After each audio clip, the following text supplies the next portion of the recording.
everyone. I was just filming another video and I thought that I would quite like to talk you through the makeup that I put on, because I know that it's always a natural, healthy, glowy look, but you know what?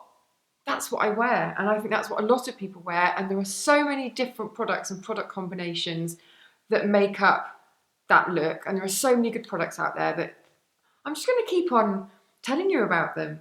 And if you don't want to know, then move on. However, you would miss out on where I got this incredibly garish cardigan from, which makes me look like my shoulders are about 6 foot wide. So, you know, keep on watching for that information. But I'm going to talk you through what I've got on my face, and I'm going to put a few extra things on that I wanted to show you. So it's just a bit of a chatty general makeup video, really. But do you not think that it looks just quite fresh? I mean, this skin is 2 products. Did have self tan on, put that on this morning. I used the Isle of Paradise drops, which are brilliant. 4 drops into my moisturiser. I used a new moisturiser actually. This is the Muji Moisturising Milk. I got sent loads and loads. I think these must, oh no, they're not minis. Do you know what? I love that. I thought that these were mini samples because the bottles are so small. All of the bottles are really small, but that's 50 ml, which goes to show how much crappy, wasted packaging there is on most products, doesn't it? Like huge big pots and jars and stuff like that. That's very interesting. I've got cleansers, I've got toners, I've got all sorts of things from this, so I'll try them out and let you know what I think, because so far the moisturising milk I think is amazing.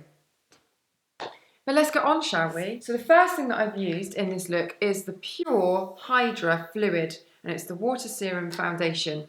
Comes in a box like this. I've used shade light. I could probably get away with a shade darker, I think, because I've got the old fake tannage on. So this is a really lightweight but sort of plumptuous foundation. I think it feels more like a tinted moisturiser than a foundation, but all of these terms seem to be interchangeable these days, don't they? Foundation, tinted moisturiser, BB cream, CC cream.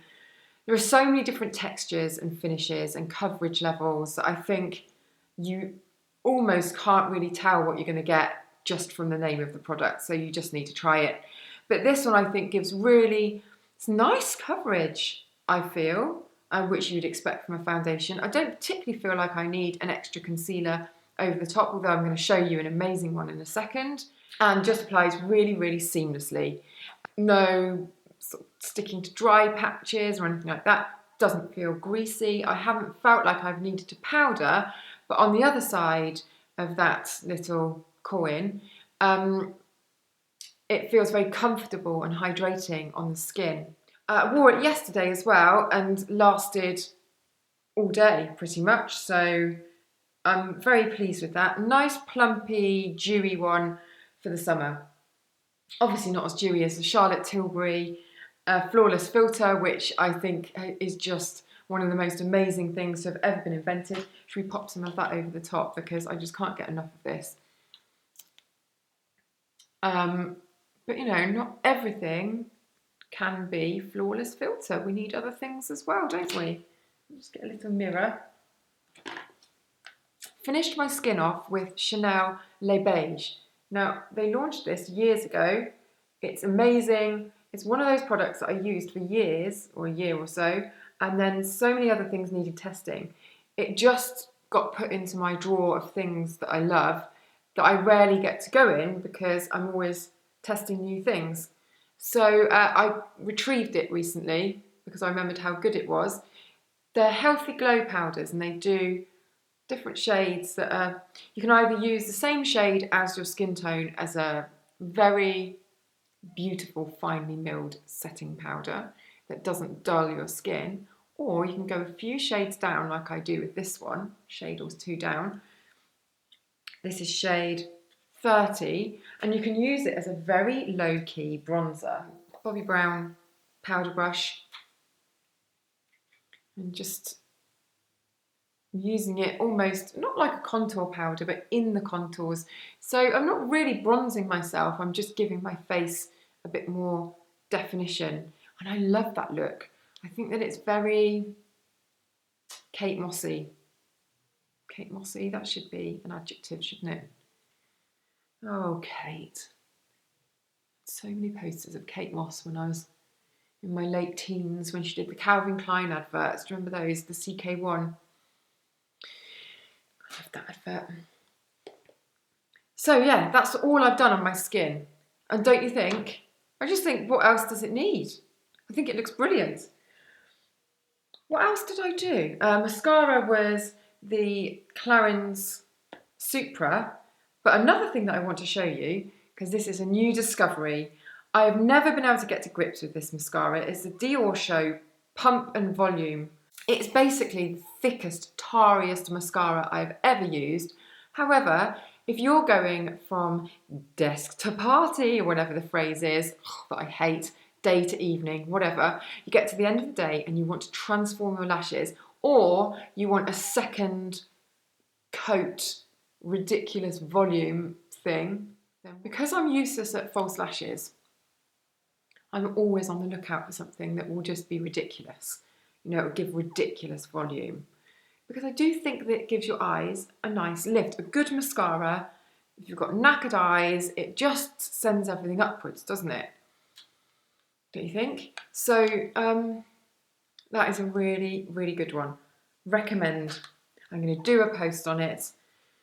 Just need to try and take a still life of a really dirty, battered tube. The lid won't go back on properly because it's all dried around the rim. Don't you hate that? So that's that. And then on my lips, L'Oreal Colour Shine, which I've talked about in my dewy, fresh look makeup video. And it's just really sheeny.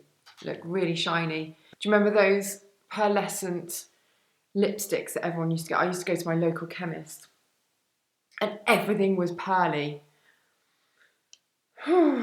But, you know, I feel like it's making a comeback into my life along with my Pat Butcher cardigans. What the hell is happening to me? Another thing I want to show you, or just a bit of blush, and I know that I've talked about these before, I must have done, and these are the Bare Minerals Gen Nude blushes. This one is in Bellini Brunch. Pretty sure I used it in a video not so long ago, and just a spot of that on the cheeks for a bit. It's really pigmented stuff. Just gives a little bit of a cheeky flush, which I always think brings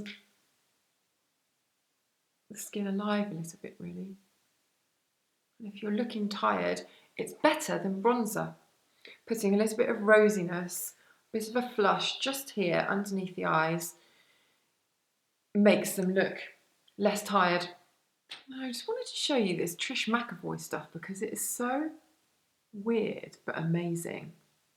It really needs a mention. So I've just wiped off my foundation from under my eyes. So you can see that it is actually really good coverage, that foundation, because my eyes are quite dark underneath.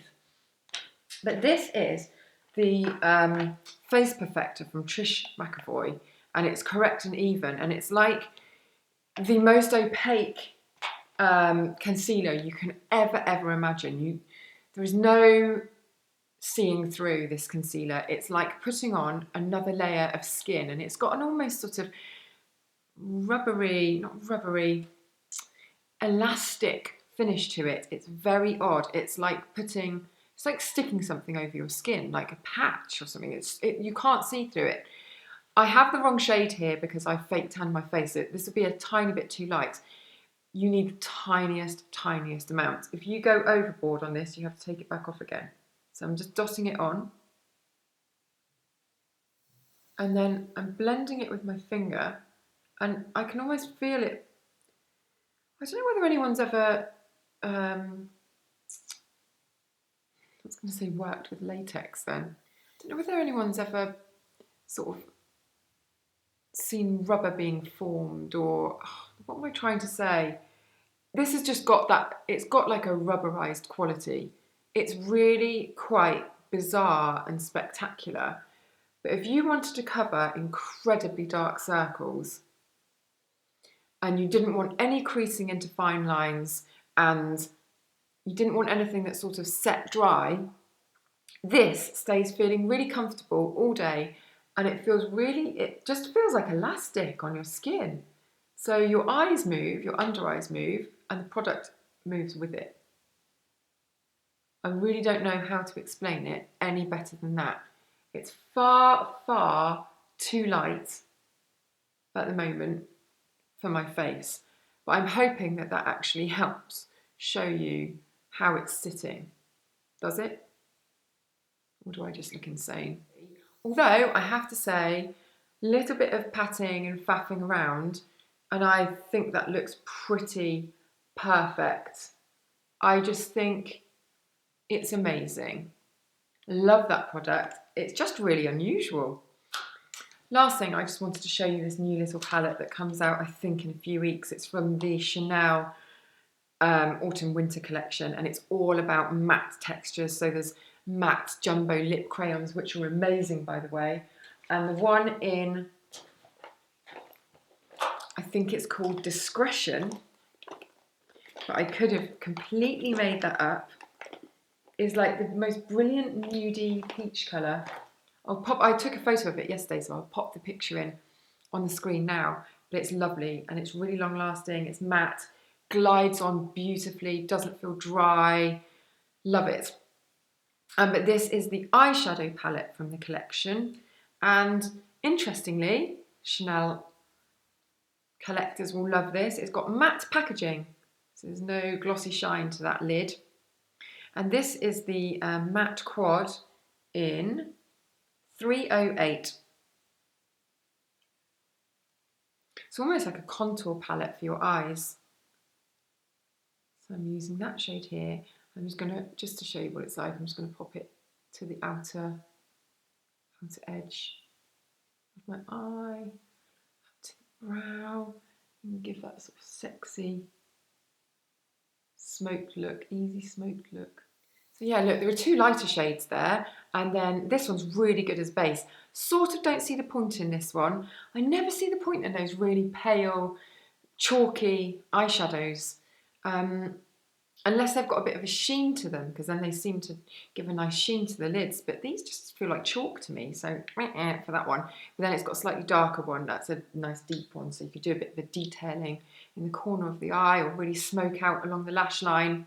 It's lovely. I love these quads, I always have done. I mean, they're expensive, but they're always really blendable, really lovely.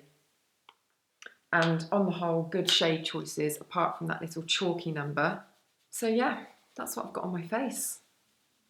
Don't know whether that was at all interesting to you, but hopefully a little bit. Some new bits and pieces that I've tried, some old favourites. I'll put all the links to the stuff below so you can have a further look if you fancy, or just Google the product names, whatever you want to do. Make sure you like and subscribe, and I shall see you, I always feel like going like that when I do say that, I shall see you next time.